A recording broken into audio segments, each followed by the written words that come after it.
اور یہ بات ذہن میں رکھیں، اسلام کی ہسٹری الگ ہے، مسلمانوں کی ہسٹری الگ ہے، یہ دو الگ الگ ہسٹری ہیں۔ لوگ مسلمانوں کو دیکھ کر اسلام کو بدنام کرتے ہیں، یہ غلط ہے۔ مسلمانوں کی ہسٹری بالکل الگ ہے۔ مسلمان زنا کرتا ہے، مسلمان چوری کرتا ہے، مسلمان ڈاکہ ڈالتا ہے، مسلمان قتل کرتا ہے، مسلمان جھوٹ بولتا ہے، مسلمان شرک کرتا ہے، مسلمان بدعت کرتا ہے۔ اسلام زنا نہیں کرتا، چوری نہیں کرتا، ڈاکہ نہیں ڈالتا، کوئی عیب نہیں ہے اسلام کے اندر، یہ عیب سارے مسلمانوں کے اندر۔ اور لوگ ہمیں دیکھ کر کہتے ہیں کہ یار ایسا اسلام ہوتا ہے، ان کا یہ تجزیہ غلط ہوتا ہے۔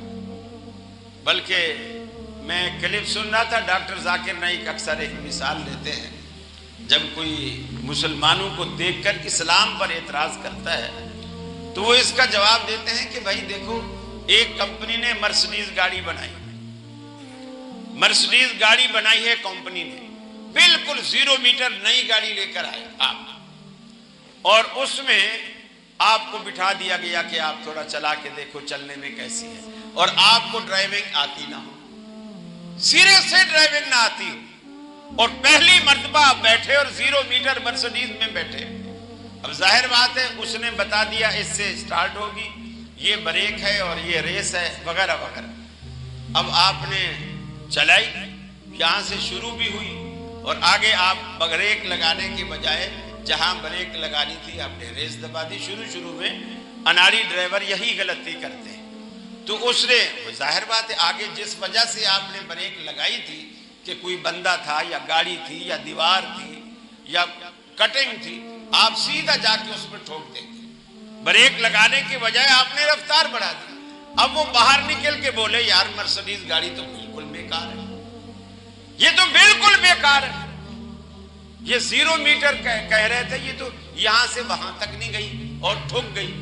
تو یہ مرسڈیز بنانے والی کمپنی کا قصور نہیں ہے، یہ اس ڈرائیور کا قصور جس کو چلانی نہیں آتی تھی اور نئی گاڑی میں بیٹھ گیا۔ یہی معاملہ اسلام کا ہے۔ اللہ نے جو اسلام نازل کیا ہے وہ بے عیب ہے، اس میں کوئی عیب کوئی جھول نہیں ہے۔ اب یہ جو مسلمان ہیں یہ اس اسلام کے سمجھو ڈرائیور ہیں، ہم اناڑی ہیں، ہم اس کو حادثہ کر رہے ہیں، جگہ جگہ ٹھوک رہے ہیں، تو ہم اپنے اناڑی پن کو تسلیم نہیں کر رہے بلکہ ہم اسلام کا گیلا کر رہے ہیں۔ ہاں اگر اسلام کی ڈرائیونگ آپ مثالی طور پر دیکھنا چاہتے ہیں تو جیسے مرسڈیز میں کوئی ایکسپرٹ ڈرائیور آپ بٹھائیں گے، وہ آپ کو کراچی سے پشاور تک لے جائے گا اور انشاءاللہ کہیں گاڑی میں خراش بھی نہیں آنے دے گا۔ اسلام کے ڈرائیور کی اگر آپ بات کرتے ہیں تو محمد الرسول اللہ صلی اللہ علیہ وسلم کو دیکھو کہ آپ نے اسلام کی گاڑی کو کیسے چلایا، ساری زندگی کبھی اسلام پر داغ نہیں آنے دیا۔ اور اس کے بعد صحابہ کرام نے جنہوں نے وہ ڈرائیونگ آپ سے سیکھی تھی، جب استاد کامل ہوتا ہے تو شاگرد بھی کامل ہوتے ہیں، جنہوں نے وہ گاڑی آپ سے سیکھی، نبی مکرم کے بعد صحابہ کرام نے اسلام کی گاڑی کو آگے چلایا، پروان چڑھایا، خلافت کو نبھایا، مسلمانوں میں امن قائم کیا، فتوحات کی، جنگیں لڑی، اور ہر لحاظ سے اسلام کو عزت ملی۔ تو اس دور میں پھر مسلمانوں کو بھی عزت ملی۔ تو جب بھی دیکھا جائے گا مسلمانوں کو نہیں دیکھا جائے گا، اسلام کو دیکھا جائے گا، اس لیے کہ دونوں کی ہسٹریاں بالکل الگ الگ ہیں۔